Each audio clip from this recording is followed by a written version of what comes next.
Maybe people don't know that, but I was a spokesperson for Chrysler 14 years ago. Back in 2003, DaimlerChrysler introduced their first model that was jointly developed between Chrysler and Mercedes. Built on Chrysler's fourth-generation minivan platform, the Pacifica was to be a new type of multi-purpose vehicle that had the utility of a minivan, but was shorter in height and didn't have the typical minivan sliding doors. Yet despite its minivan underpinnings, the third row was only good for small children. Its V6 engine was too underpowered for its curb weight of over 4,500 pounds, and it looked more like an oversized station wagon. It also had a premium price for a car brand that too many potential buyers did not equate with luxury, resulting in cancellation less than 5 years later. Then in 2017, Chrysler brought back the Pacifica name on a new minivan, and as of 2026, is the only new vehicle with a Chrysler badge. Jack. I know your name, Jack. This is a story of the original Chrysler Pacifica. This is my old car. So this is not like just like something that we just met and, oh, let's try that. No, it's been part of my life for more than 14 years. So now it's a family love story. We all know how the Daimler-Chrysler merger turned out. Our product lines and our business strategies fit together almost seamlessly. But after the merger began in 1998, Chrysler was looking forward to having Mercedes engineering in their future cars. And some of that engineering still existed in the Charger and Challenger up until their cancellation in 2023. Early models following the merger shared some parts, but the model lines remained separate. And although Chrysler was open to promoting the new German influence in their cars, advertising Chrysler parts in a Mercedes was never going to happen. But Chrysler's expertise in the minivan segment was a key factor in Daimler's push for the merger. And as the Pacifica design was in development, they still called it a merger, not the takeover that it evolved into. He misled us and everyone else, and he was extraordinarily articulate in doing it. In 1999, Chrysler revealed a concept called the Citadel, which provided some inspiration for what would become the Pacifica. Had it not been for its sliding doors, the Citadel's lower height than a typical minivan would have put it squarely in the station wagon category. The Citadel also had a hybrid powertrain, something that the Pacifica would never have. But if Chrysler had brought the Pacifica to market with the same features as the Citadel, it would have competed much more closely with their Town & Country, which was already filling the role of a luxury minivan. So to differentiate the Pacifica, Chrysler went for typical hinge doors in the rear, and lowered its height, although the lower height made its width more pronounced. The goal was to attract buyers who didn't want a minivan, but still offer all the utility of a minivan, back before the crossover term had become as common as it is today. The turnaround from concept to production was about 30 months, relatively fast for an all-new design, but even more so when you consider that all the interior components were unique to the Pacifica. Not just the seats and dashboard, but even all of the switchgear. And when it came to switches, there were a lot of them. For its first model year of 2004, only one trim level was offered, that being fully loaded. All Pacificas that year had all-wheel drive, load leveling suspension, leather seating, heated first and second row seats, a sunroof, a power liftgate, satellite radio, and dual-zone climate control. Yes, many of these features are commonplace today, but not so much over 20 years ago. It even had a navigation screen positioned in front of the driver, and DVD screens that folded down from the ceiling. But all these luxury features came at a high price, over $35,000 US, which may not sound all that bad today, but it was a lot for a marque that had mixed results with trying to sell themselves as a luxury brand. Their Town & Country minivan was available at a lower starting price, had a third row where adults could fit, and was more fuel efficient. Chrysler had hired Celine Dion in 2003 to be their new spokesperson, trying to persuade new customers that Chrysler meant luxury. But considering they were also selling the PT Cruiser at the same time, it was a hard sell, and her commercials faded into obscurity only a year later. It also didn't help that in its first year, the Pacifica's only engine choice was a 3.5-liter V6 with 250 horsepower. That sounds a lot better than it was, as the first-year models, with so many standard options that added excess weight, had a rough time providing a luxurious driving experience. With sales of the 2004 model year starting in January of 2003, Chrysler had previously estimated 100,000 sales by the end of each year, but only about half that many were sold in 2003. So for the 2005 model year, the Pacifica went from just one trim level to 4, now offering base, touring, limited, and the top-of-the-line Signature Series. The base model had a 3.8-liter V6, yet despite the higher displacement, it had 40 less horsepower than the 3.5-liter that was standard in the other three trims. The base trim also had cloth seats instead of leather, and eliminated the third row, as well as cheaper-looking trim pieces inside. Moving up to the touring or limited trims meant you got fake wood trim on the dash, but they also offered options like a 6-disc DVD player, navigation, and a rear-view camera. That last option was uncommon back then, being over a decade before rear-view cameras were required by law in the US. The added variety of trims and options helped boost sales for 2004, reaching 92,000 sales that year. Although not yet at the 100,000 sale limit they expected, it was a notable improvement. But the base model's lower output engine was proving to be so unpopular that it was gone by model year 2006. That same year, DaimlerChrysler also introduced the Mercedes R-Class, whose shape was similar to the Pacifica, as it too was trying to combine the features of a minivan, SUV, and wagon. Although being on a rear-wheel drive platform, and being sold under a mark that everyone knew meant luxury, it never sold more than 12,000 units a year in the US, and most years far less, but managed to live on longer than the Pacifica, as the R-Class lasted stateside until 2012. Its longer life was probably thanks to Mercedes having a much higher profit margin per car, unlike the Pacifica, which lost money on every unit sold. By the time the Pacifica had reached its third model year, that was enough time for its buyers to spend some quality time with their cars, and the reviews were mixed. Some critics praised its car-like ride, decent handling, and a softer suspension that soaked up bumpy roads. You'll take care of my baby, right?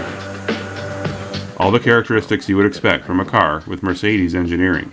The IIHS even awarded the Pacifica as the best pick for safety in frontal crashes, as well as for coming standard with traction control, four-wheel disc brakes with anti-lock, and curtain side airbags for all three rows.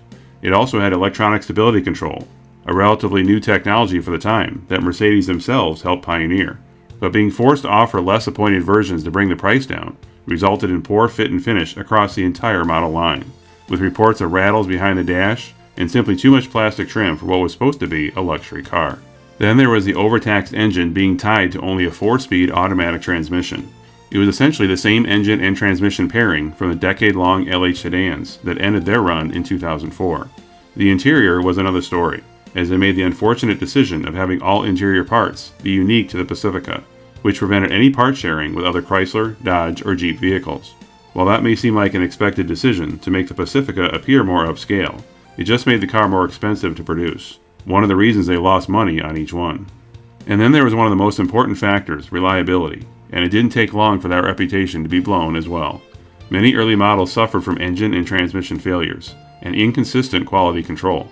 Not everyone was affected, as my older brother and his wife once owned one, and they had the car all the way to 120,000 miles without engine or transmission failure, although they eventually needed a new steering rack, and the gas tank had to be replaced as the fuel gauge was incorrect, thanks to the tank sending incorrect signals. But that was just one of many electrical problems that would plague the Pacifica throughout its production life.